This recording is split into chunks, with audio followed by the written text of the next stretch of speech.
Polemik dugaan ijazah palsu mantan Presiden Joko Widodo memasuki babak baru.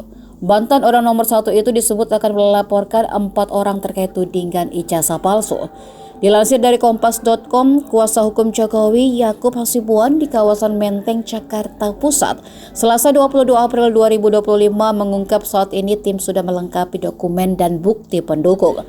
Dokumen dan bukti itu, kata Yakub, diyakini ada dugaan tindak pidana. Namun informasi ini masih sementara dan akan berkembang pada tahap selanjutnya, hanya menunggu perintah dari Jokowi. Yakub juga enggan memberikan petunjuk apakah keempat orang itu adalah tokoh publik atau warga biasa.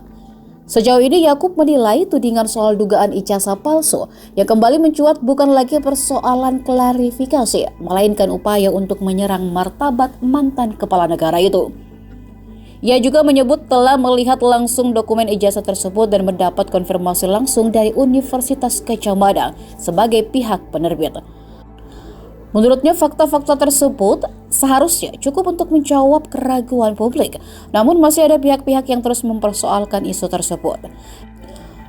Yakub menduga ada motif lain di balik isu yang terus diangkat tersebut, yakni untuk mendiskreditkan Jokowi secara pribadi.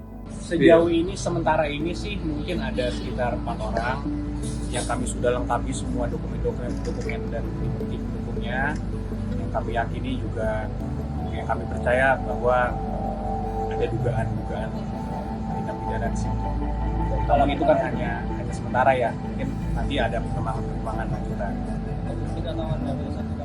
Download Tribun X sekarang, menghadirkan lokal menjadi Indonesia.